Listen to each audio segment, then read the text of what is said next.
Langsung ya. Hmm, Bismillahirrahmanirrahim.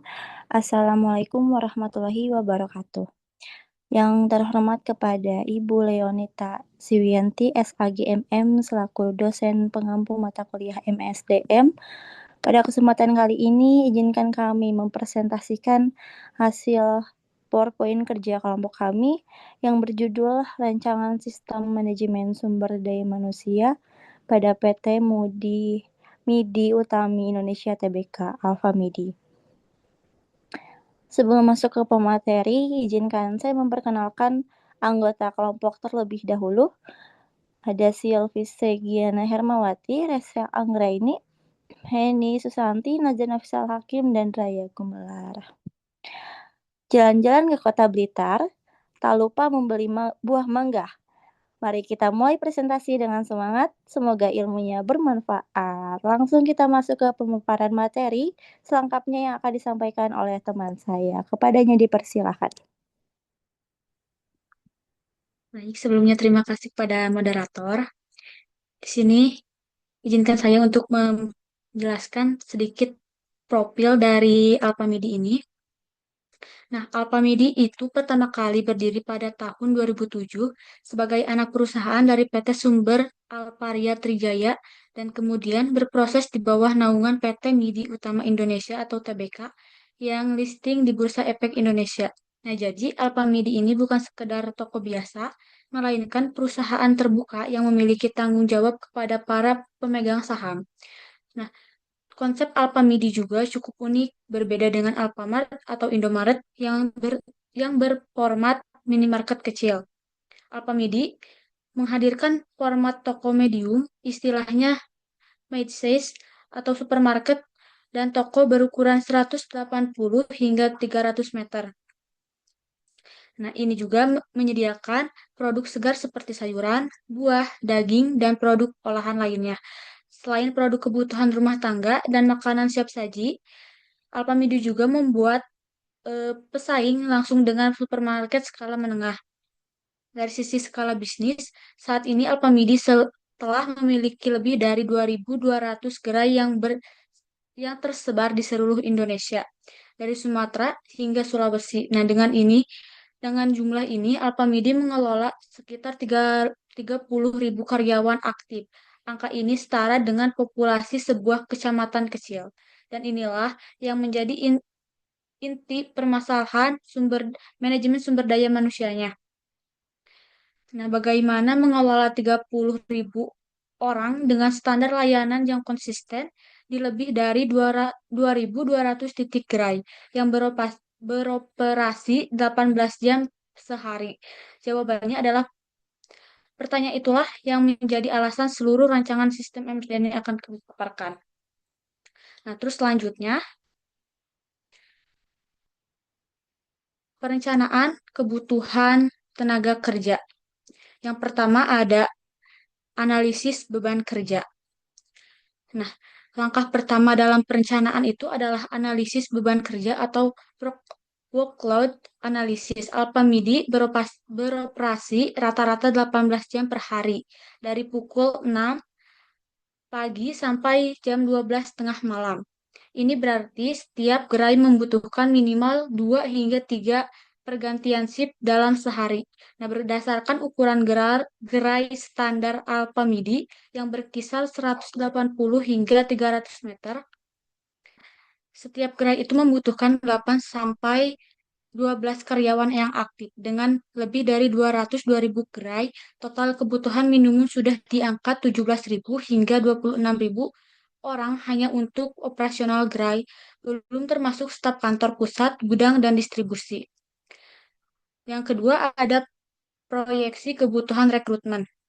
Nah, Alfamidi juga menargetkan pembukaan sekitar 200 gerai baru setiap tahun dengan rata-rata 6 karyawan baru per gerai saat pembukaan perdana. Dan artinya dibutuhkan minimal 1.200 rekrutmen baru per tahun hanya untuk ekspansi. Belum lagi pergantian karyawan yang mengundurkan diri di mana turnover di industri retail Indonesia bisa mencapai 25 hingga 40% per tahun. Dan yang ketiga, Di sini ada pemetaan jabatan dan struktur organisasi gerai. Nah, Alpamidi juga memiliki struktur jabatan yang jelas di setiap gerai, dari atas sampai bawah, kepala toko, wakil kepala toko, supervisor, pramuniaga, kasir, dan staf gudang. Dan masing-masing itu jabatannya memiliki uraian tugas dan kompetensi yang berbeda. Inilah yang menjadi dasar pemetaan kebutuhan rekrutmen dan pengembangan kompetensi. Yang keempat ada grafik kebutuhan sumber daya manusia per posisi. Nah, jika kita lihat grafik pada slide ini, posisi kasir dan pramuniaga itu mendominasi kebutuhan sumber daya manusia dan masing-masing sekitar 1.800 dan 1.200 orang per siklus rekrutmen. Dan ini juga masuk akal karena mereka adalah garis terdepan pelayanan. Sementara posisi manajerial seperti kepala toko dan wakil kepala toko diisi secara lebih selektif, biasanya melalui promosi internal. Dan yang terakhir ada perencanaan suksesi. Nah, di sini juga tak kalah penting karena perencanaan suksesi untuk posisi manajerial, Alpamidi perlu memastikan selalu ada kandidat internal yang siap naik ke posisi store, leader, dan atau area manager. Tanpa perencanaan suksesi, setiap kali ada posisi kosong, perusahaan terpaksa merekrut eksternal yang prosesnya lebih lama dan lebih mahal. Selanjutnya akan dijelaskan oleh rekan saya. Baik, terima kasih. Izin melanjutkan. Nah, setelah kita tahu berapa dan posisi apa sih yang dibutuhkan, nah untuk langkah berikutnya adalah bagaimana kita mendapatkan orang yang tepat. Nah, inilah yang dibahas dalam fungsi MSDM kedua, yaitu sistem rekrutmen dan seleksi. Nah, kami merancang sistem rekrutmen Alfamidi melalui 6 tahapan yang berurutan dan terstruktur. Nah, mengapa 6 tahap? Karena rekrutmen yang buruk adalah biaya yang sangat mahal.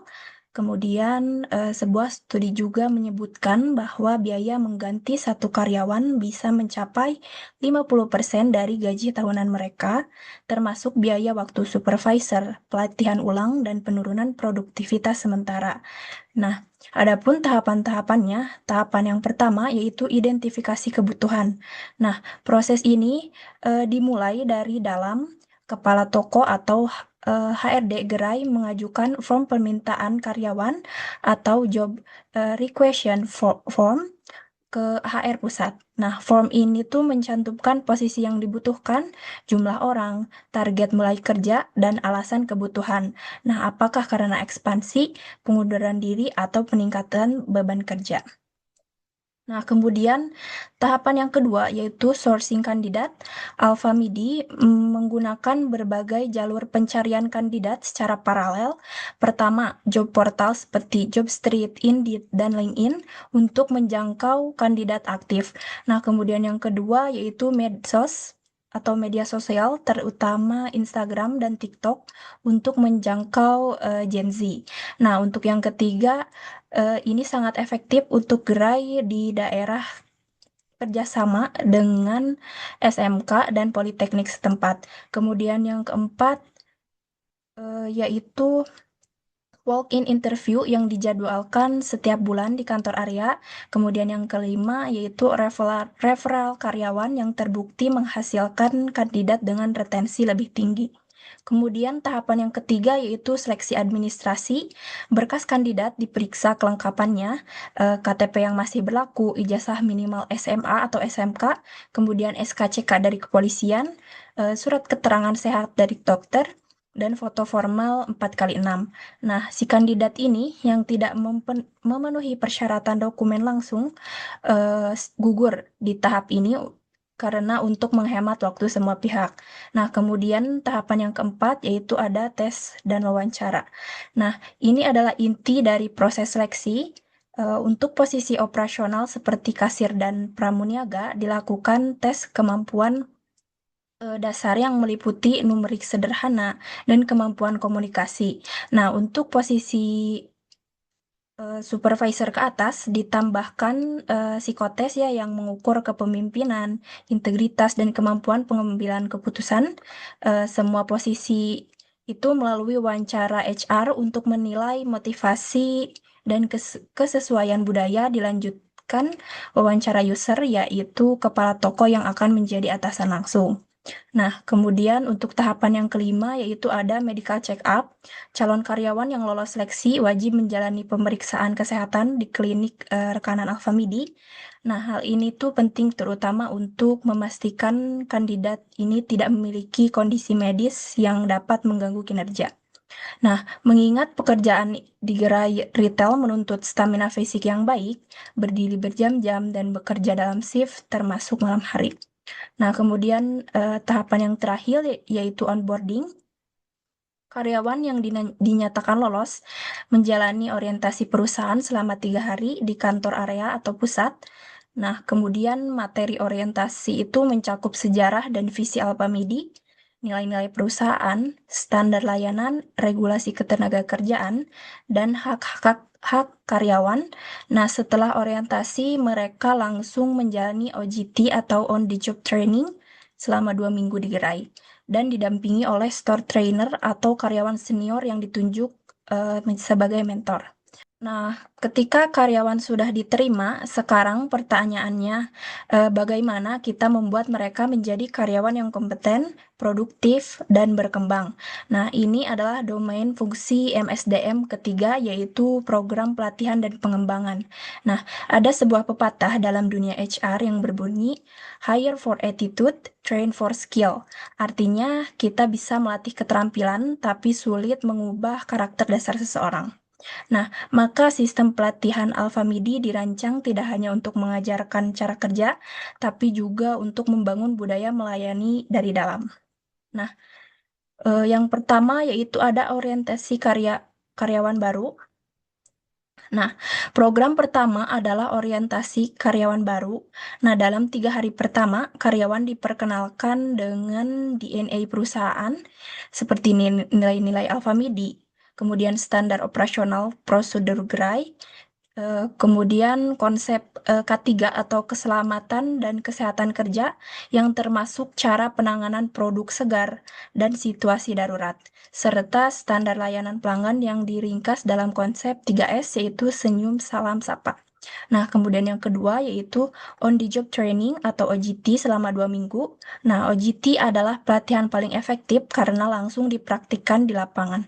Nah, selama 2 minggu itu karyawan baru didampingi mentor yang berpengalaman. Mereka belajar cara mengoperasionalkan mesin kasir atau POS, teknik penataan produk di rak sesuai planogram, kemudian manajemen stok termasuk sistem FIFO dan FEVO untuk produk segar dan bagaimana menangani antrian pelanggan dengan efisien. Nah, kemudian ada yang ketiga yaitu pelatihan teknis lanjutan. Nah, setelah OJT dasar selesai, ada pelatihan teknis yang lebih spesifik, misalnya pelatihan khusus penanganan produk segar, karena ini adalah diferensiasi utama Alfamidi dan minimarket biasa. Karyawan diajarkan cara menyimpan, memajang, dan merotasi produk segar agar kualitasnya terjaga. Nah, kemudian ada juga pelatihan handling komplain untuk menghadapi pelanggan yang tidak puas. Mungkin yang selanjutnya akan dijelaskan oleh rekan saya. Terima kasih. Baik, izin melanjutkan pembahasan yang dibahas oleh rekan saya sebelumnya, yang mana di sini ada pelatihan manajerial. Untuk supervisor dan kepala toko, ada program pelatihan manajerial materi mencakup teknik kepemimpinan situasional, cara membuat jadwal shift yang efisien, interpretasi KPI gerai, manajemen konflik antar karyawan, dan coaching skill. Pemimpin gerai yang baik adalah kunci kepuasan karyawan di bawahnya. E-learning Alfamidi. Di sini ada e-learning Alfamidi yang dimana di era digital ini Alfamidi juga mengembangkan platform e-learning berbasis aplikasi mobile. Karyawan bisa mengakses modul pembelajaran kapan saja, bahkan saat menunggu shift atau di perjalanan. Modul tersedia dalam format video tutorial yang ringkas, kuis interaktif, dan sertifikasi internal yang diakui perusahaan. Ini solusi efisien untuk melatih ribuan karyawan secara serentak tanpa harus mengumpulkan mereka di suatu tempat.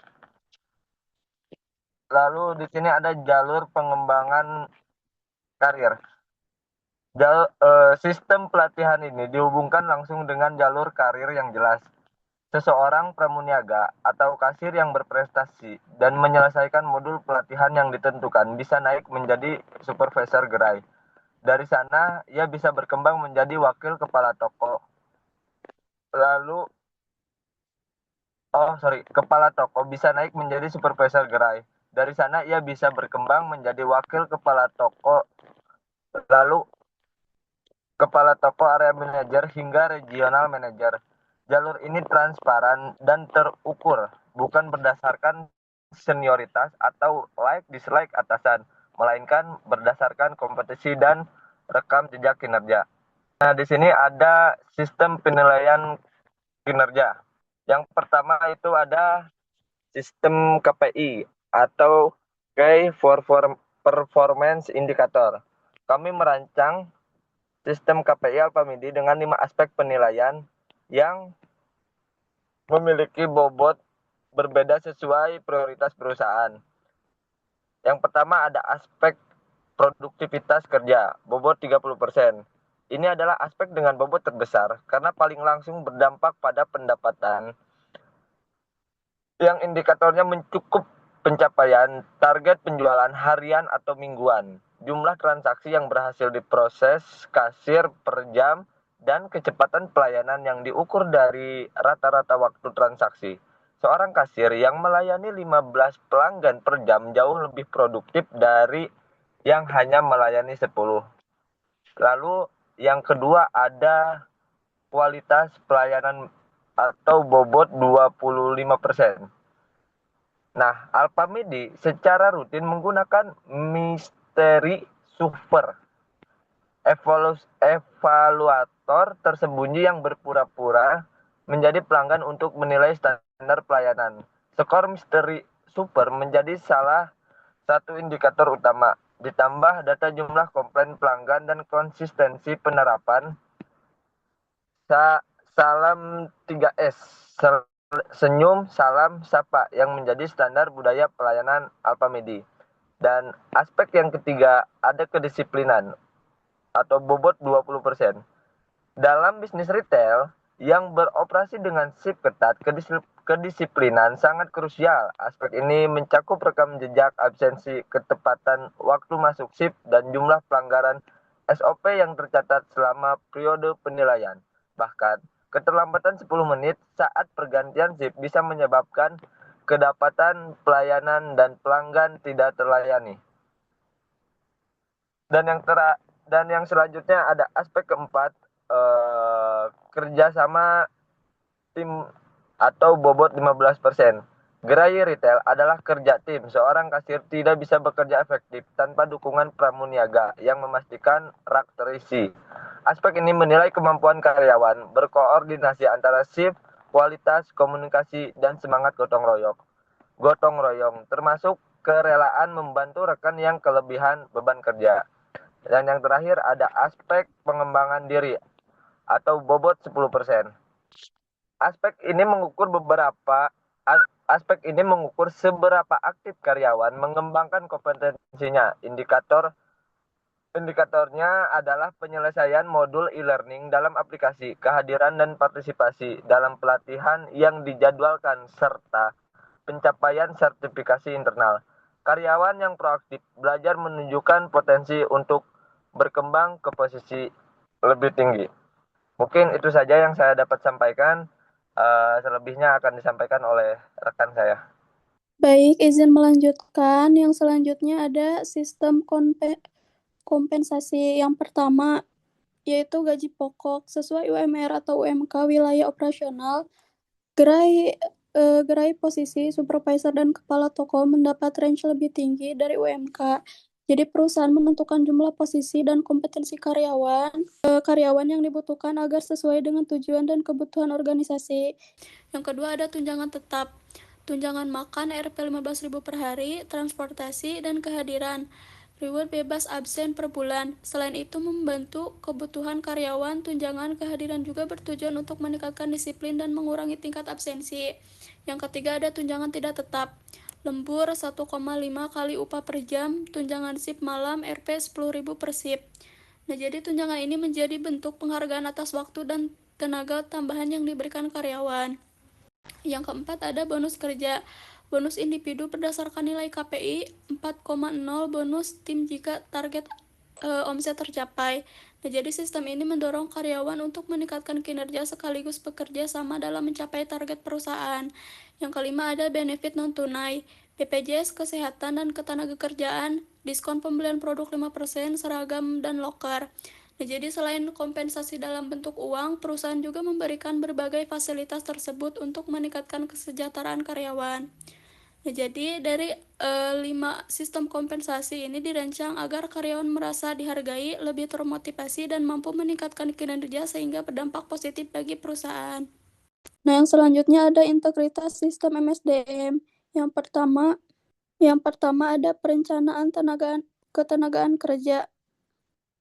Perusahaan menentukan jumlah, posisi, dan kompetensi karyawan yang dibutuhkan agar sesuai dengan tujuan dan kebutuhan organisasi. Yang kedua ada rekrutmen dan seleksi. Setelah kebutuhan ditentukan, perusahaan dapat mencari, menyeleksi, dan memilih kandidat yang memiliki kemampuan serta kualifikasi yang sesuai dengan jabatan. Yang ketiga ada pelatihan dan pengembangan.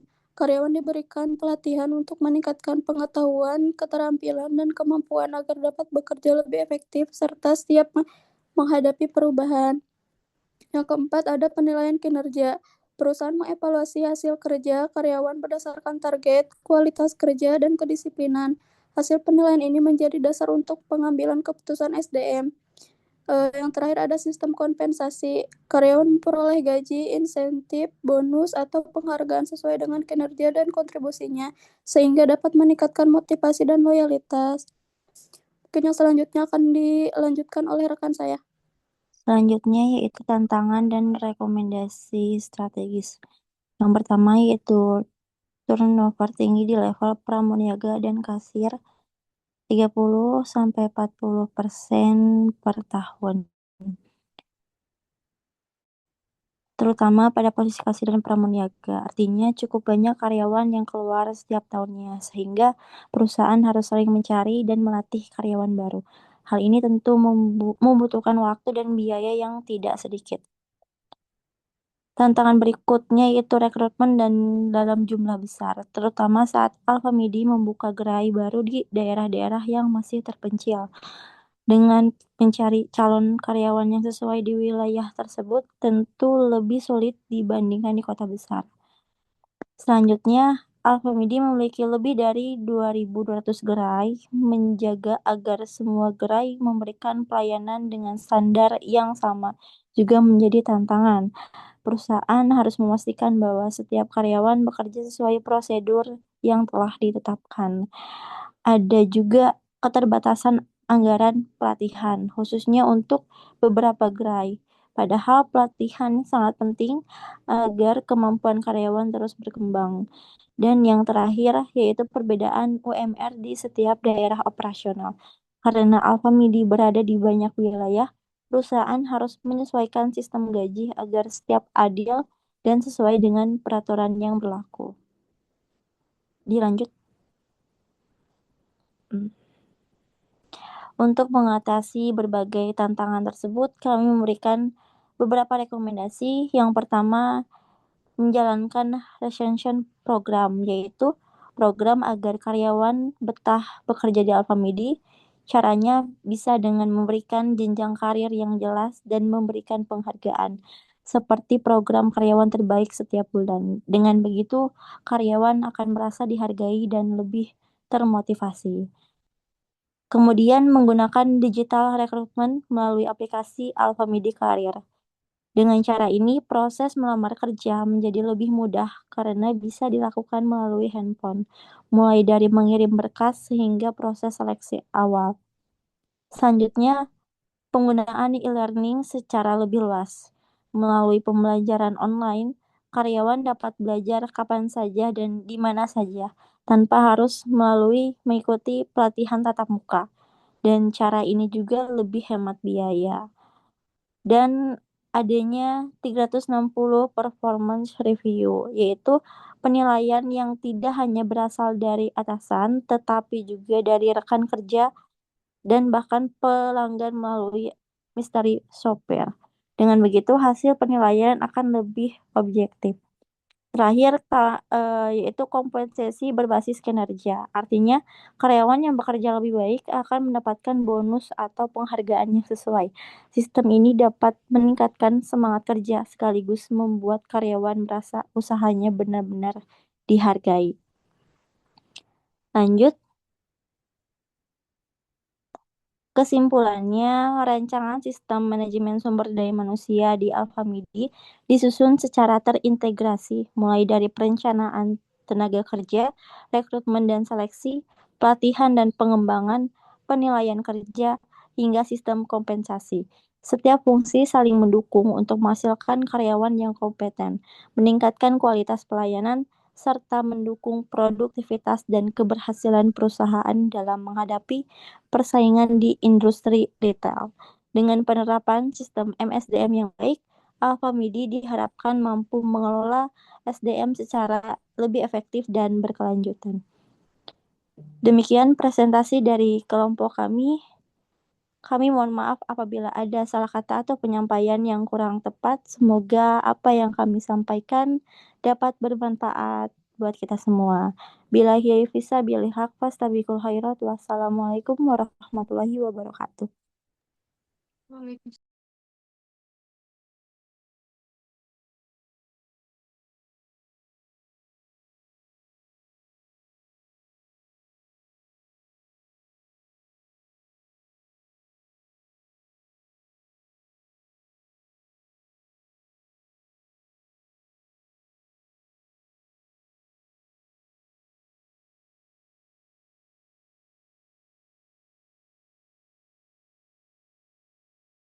Yang kedua ada rekrutmen dan seleksi.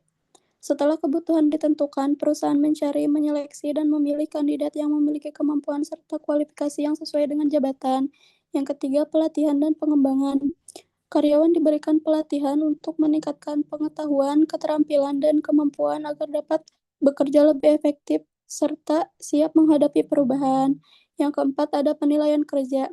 Kinerja perusahaan mengevaluasi hasil kerja karyawan berdasarkan target, kualitas kerja, dan kedisiplinan. Hasil penilaian ini menjadi dasar untuk pengambilan keputusan SDM. Yang terakhir ada sistem kompensasi.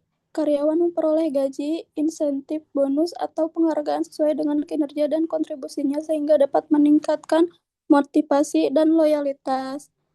Nah, jadi dari kelima proses tersebut saling berkaitan dan membentuk siklus MSDM yang terintegrasi. Jika satu proses berjalan dengan baik, proses lainnya juga akan lebih efektif sehingga mendukung tercapainya tujuan perusahaan.